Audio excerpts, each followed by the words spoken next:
اللہ کا عذاب corona virus کی شکل میں ہر ملک پر برس رہا ہے، خصوصاً ترقی یافتہ ممالک پر، اور اٹلی اس وائرس سے متاثر ہونے والا سب سے بڑا ملک ہے، جہاں تقریباً 20,000 لوگ مر چکے ہیں۔ لوگوں کو دفنانے کے لیے اٹلی کے پاس جگہ موجود نہیں۔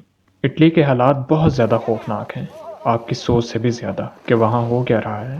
ایک مشہور اٹالین ایکٹر کی خوفناک کہانی جو اس کے ساتھ 2 دن پہلے پیش آئی، اسی کی زبانی سنیے۔ میں لوکا فرینزیز۔ گڈ مارننگ ایوری بڈی۔ مجھے یہ ویڈیو اٹلی کے بدترین حالات کے پیش نظر بنانی پڑ رہی ہے۔ کل میری بہن کرونا وائرس کی وجہ سے مر گئی۔ میں تمام سرکاری اداروں سے جواب چاہتا ہوں۔ کل رات سے اب تک کوئی شخص میرے پاس نہیں آیا۔ یہ بہت خطرناک اور دلخراش ویڈیو ہے۔ پلیز بچوں اور بزرگوں کو یہ ویڈیو مت دکھائیں۔ میں بہت مشکل سے ان حالات کا سامنا کرنے پر مجبور ہوں۔ میرے پیچھے میری بہن جو بیڈ پر مردہ پڑی ہوئی ہے۔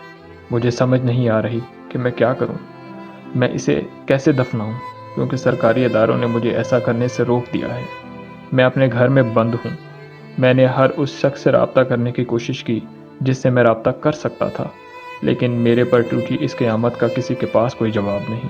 میں کرونا وائرس کا علاج کرنے والے ہسپتال اور اس کے ڈاکٹروں سے جواب کا انتظار کر رہا ہوں۔ میں نے 118 پر ایمرجنسی کال کی، ان کی گڑ گڑا کر منت کی کہ صرف ایک بار آ کر میری بہن کو چیک کر لیں، لیکن ان میں سے کوئی بھی نہیں آیا۔ ان سب نے آنے سے انکار کر دیا اور کہا کہ آپ کی بہن کا پہلے کرونا ٹیسٹ کرنا پڑے گا کہ کہیں یہ وائرس سے انفیکٹڈ تو نہیں، پھر وہ میرا ٹیسٹ کریں گے۔ میں نے اپنی بہن کی جان بچانے کی ہر ممکن کوشش کی۔ میں نے خود کو سیلف آئسولیٹ کر لیا ہے کہ میں کسی اور کو انفیکٹ نہیں کرنا چاہتا۔ میری بہن کو مرگی کے دورے پڑتے تھے، شاید وہ بروقت علاج کی وجہ سے بچ سکتی تھی، لیکن کسی کو خیال نہ آیا ہمارا۔ میرے ہم وطنوں، ہم تباہ و برباد ہو گئے ہیں۔ اٹلی کی حکومت نے ہمیں لاوارث بنا دیا ہے۔ ہم ساتھ رہیں گے اور مل کے مقابلہ کریں گے۔ پلیز اس ویڈیو کو ہر جگہ شیئر کریں۔ میں چاہتا ہوں کہ یہ ہر جگہ وائرل ہو اور اٹلی کے اصل حالات دنیا کو پتہ چل سکیں۔ مجھے بس ان سے ایک جواب چاہیے کہ انہوں نے یہ ہمارے ساتھ کیوں کیا۔